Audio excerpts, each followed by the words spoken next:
последнее время во всем мире набирают тенденцию использования электромобилей. В этом плане правительством Кыргызской республики были предприняты первые шаги для внедрения электромобилей, а именно были применены нулевые ставки таможенных пошлин на ввоз электромобилей, а также нулевые ставки при первичной регистрации в органах ГРС. В связи с финансовым положением нашего населения уровень внедрения электромобилей в Кыргызской республике в крайне низком уровне. Еще одним немаловажным фактором внедрения электромобилей является отсутствие соответствующей инфраструктуры электрозарядных станций. Также максимальный ход движения электромобиля на одном заряде составляет 300 километров. А при больших расстояниях, например, при поездках на Иссык-Куль или Волжскую область, это расстояние больше 300 километров. Для этого потребуются дополнительные зарядные станции вдоль дорог общего пользования. И в этой связи нашим предпринимателям необходимо построить соответствующую инфраструктуру для зарядки электромобилей. И после принятия всех этих комплексных мер постепенно будет возрастать ввоз количества электромобилей в Кыргызстан и широкое использование населения.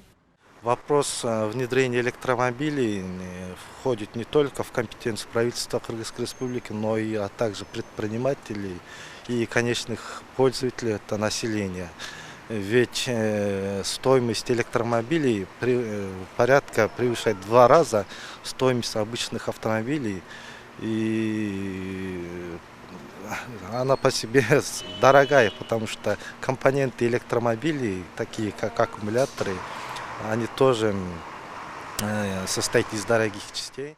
Депутаты Джугурку Кенеша принимали специальное постановление о смоге, где был указан пункт о том, что общественный транспорт и транспорт всех муниципальных служб, а также государственных служб должны перейти на электромобили. На обычные машины в среднем в год уходит около 2 миллиардов сомов, поэтому лучше эти средства направить на электромобили. В связи с этим можно сэкономить около 300 миллионов в год. То есть те средства, которые уходили на ГСМ и тому подобное, намного бы сократились. Также важным фактором является то, что уменьшился бы смог в городе. Это сказывается на воздухе нашего города. Еще один серьезный вопрос – это вопрос о поднятии штрафов. Если перевести все автобусы на автобусы электромобили, то поднятие тарифов сам по себе отпадет.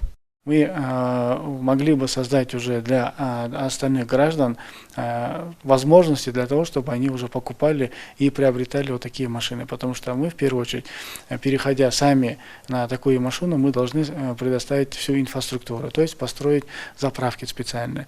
А построить заправки как внутри города, так и на трассах. Одним из владельцев такого электромобиля является Рафаэль Сафин. Машину он приобрел недавно. Пока что ему все нравится. Рафаэль обеспокоен смогом и загрязненностью в городе. Из-за этого приобрел электромобиль, не выпускающий выхлопных газов. Такой электромобиль стоит примерно $20 000. Я месяц на нем езжу, 2 раза только заряжал. Заряжается от обычной розетки. Где-то за ночь полностью заряд на 100%, хватает на 250 километров пробега.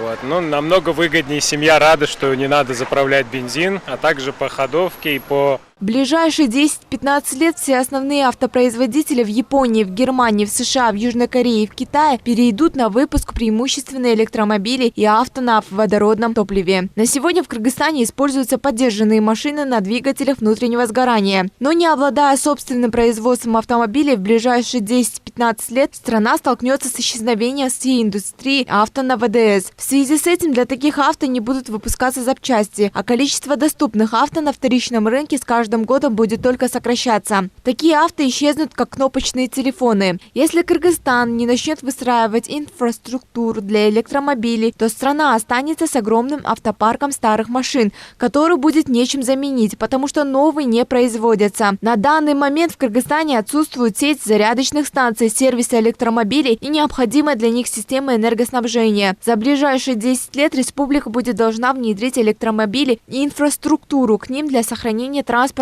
деятельности в стране. Норвегия – мировой лидер по числу электромобилей на душу населения. По данным Норвежской дорожной федерации, 54% всех купленных в 2020 году авто были электромобилями. К 2025 году Норвегия планирует полностью отказаться от продаж автомобилей с ДВС.